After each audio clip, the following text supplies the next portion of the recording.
Hey everyone, welcome back to the channel. If you've noticed your iPhone's battery draining more quickly after upgrading to iOS 18.2.1, you're not the only one. Many people are facing the same problem. While we can't completely eliminate the battery drain caused by the update, I'll guide you through some useful tips to help improve your device's battery performance. Let's get started. First, open the Settings app and scroll down to Privacy and Security. Next, tap on Location Services. If it's turned on, this could be a contributing factor to your battery drain. If you don't require location services for every app, try disabling it or adjusting the settings. For apps that only need location when in use, switch to while using the app or turn it off completely. Next, scroll down and tap on System Services. In this section, turn off any unnecessary features to save battery life.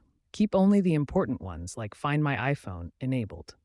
Once you're done, go back to the main Settings menu and tap on Display and Brightness. Under this menu, adjust the auto lock setting to a shorter duration, such as 30 seconds, so your screen turns off quickly when not in use. While you're here, switch to dark mode if you're not already using it. This feature can help extend battery life on OLED screens. Next, go back to the Settings menu, select General, and then tap on Background App Refresh. Here, you can completely disable this feature or turn it off for apps you rarely use. Don't worry, important apps like WhatsApp will still send you notifications and calls, even if this is turned off. Lastly, manage your network usage. When Wi-Fi is available, always use it instead of mobile data. Wi-Fi consumes less battery compared to cellular data. Also, avoid leaving both Wi-Fi and cellular data enabled at the same time if you're not using one of them. By following these steps, you should notice an improvement in your iPhone's battery life, even on iOS 18.2.1.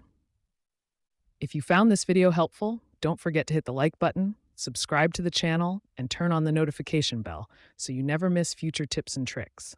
Thanks for watching, and I'll catch you in the next video.